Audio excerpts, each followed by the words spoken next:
साकळाई सिंचन योजनेला मंजुरी. मुख्यमंत्री देवेंद्र फडणवीस यांची मोठी घोषणा. हिवरेझरे जल्लोष. अहिल्यानगर आणि श्रीगोंदा तालुक्यातील शेतकऱ्यांसाठी मोठी आनंदाची बातमी समोर आली आहे. दीर्घकाळ प्रलंबित असलेल्या साकळाई उपसा सिंचन योजनेला अखेर राज्य मंत्रिमंडळाची मंजुरी मिळाली आहे. मुख्यमंत्री देवेंद्र फडणवीस यांनी या योजनेची अधिकृत घोषणा केली असून तब्बल 1000 कोटी रुपयांच्या निधीतून ही योजना साकारली जाणार आहे. यामुळे दुष्काळी भागातील हजारो हेक्टर शेती सिंचनाखाली येणार असून शेतकऱ्यांना मोठा दिलासा मिळणार आहे. जलसंपदा मंत्री राधाकृष्ण विखे पाटील आणि खासदार सुजय विखे पाटील यांच्या सातत्यपूर्ण पाठपुराव्यामुळे ही योजना मार्गी लागली आहे. दरम्यान हिवरेझरे येथे ग्रामस्थांनी जल्लोष साजरा करत फटाक्यांची आतषबाजी आणि ढोल ताशांच्या गजरात आनंद व्यक्त केला.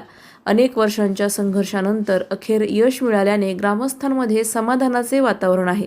या योजनेमुळे शेती उत्पादन वाढून शेतकऱ्यांचे उत्पन्न वाढणार असून ग्रामीण अर्थव्यवस्थेला मोठी चालना मिळणार आहे. आज राज्याचे मुख्यमंत्री देवेंद्र फडणवीस साहेब आणि जलसंपदा मंत्री नामदार राधाकृष्ण विखे साहेब राज्य मंत्रिमंडळाने निर्णय घेऊन साकळाई योजनेला आज मंजुरी या ठिकाणी बहाल केलेली आहे.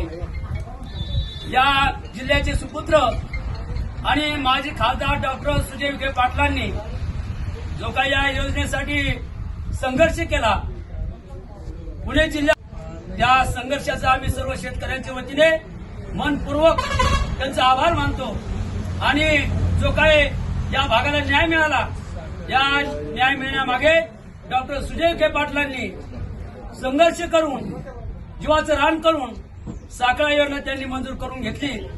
सर्व शेतकऱ्यांच्या वतीने त्यांचे साखळा योजना कृती समितीच्या वतीने ज्या ज्या शेतकऱ्यांनी ज्यांनी साखळा योजनेसाठी योगदान दिलं त्या सर्व शेतकऱ्यांचे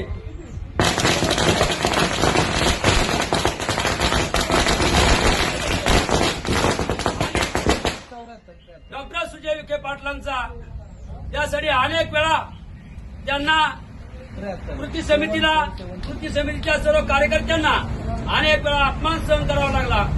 त्या डॉक्टर सुजय विखे पाटलांचा लोकसभेत निवडणुकीत पराभव सुद्धा साखळा योजनेमुळे झाला. म्हणून सर्वात मोठा अपमान सुद्धा त्यांचा झाला, त्यांच्याबरोबर आमचाही सर्वांचा झाला.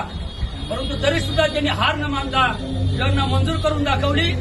ठरल्याप्रमाणे साखळा योजना कृती समितीच्या वतीने आणि या भागातील शेतकऱ्यांच्या वतीने डॉक्टर सुजय विखे पाटलांचा लवकरच जंगी सत्कार सर्व शेतकऱ्यांच्या वतीने करून त्यांची हात देऊन मिरवणूक काढणार. धन्यवाद. नाही, आता साखळाईविषयी बऱ्याच वर्षांच्या संघर्षानंतर जवळपास 40 वर्षाची प्रतीक्षा जनतेची होती आणि अनेक आश्वासनं दिले गेले प्रत्येक निवडणुकीमध्ये, प्रत्येक भागामध्ये. माझ्या लोकसभेच्या वेळेस मला असं वाटतं जेवढे शब्द मी आजपर्यंत राजकारणामध्ये दिले त्या सगळ्या शब्दांमध्ये हा एकमेव शब्द अजून राहिला होता जो दुर्दैवाने माझ्याकडून पूर्ण झालेला नव्हता. लोकसभेच्या काळात मी जनतेला विश्वास दिला होता की मी करेल, पण ठीक आहे, त्या काळामध्ये जनतेला तो विश्वास पटला नसेल, पण मी हार मानली नाही. आज राज्याचे मुख्यमंत्री माननीय देवेंद्र फडणवीस साहेबांनी जो शब्द वाळकी येथे सगळ्या अहिल्यानगरच्या साखळाई प्रभावित असलेल्या गावांच्या शेतकऱ्यांना दिला होता, जनतेला दिला होता, तो शब्द माननीय मुख्यमंत्री महोदयांनी पूर्ण केला.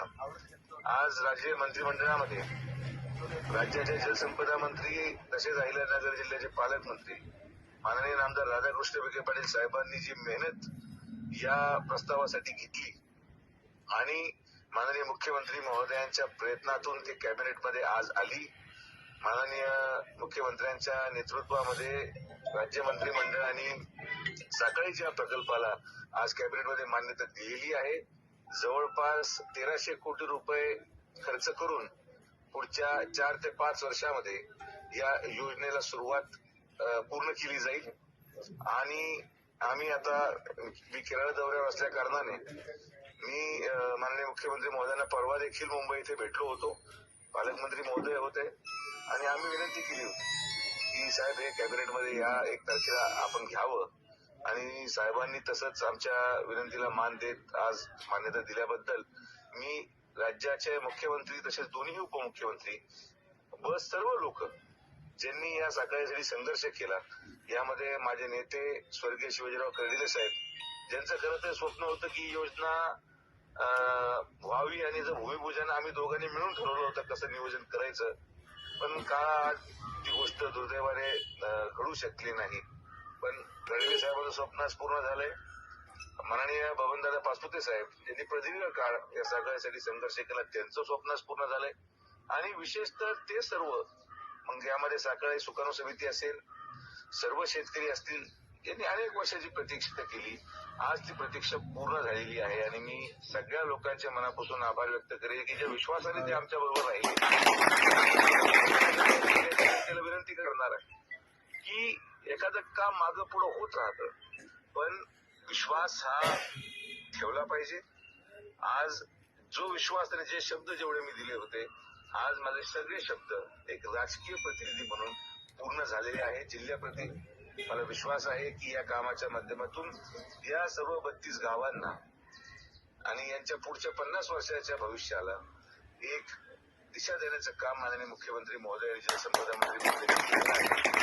मी परत एकदा सगळ्या पत्रकार बांधवांचे देखील ज्यांनी सातत्याने या योजनेसाठी पाठपुरावा केला, आपल्या लिखाणातून, आपल्या वैचारिकतेतून या योजनेसाठी सातत्याने वस्तुस्थिती ही जनतेपुढे आणली आणि पत्रकारांचा देखील फार मोठा वाटा या योजनेला पूर्ण होण्यामध्ये आहे.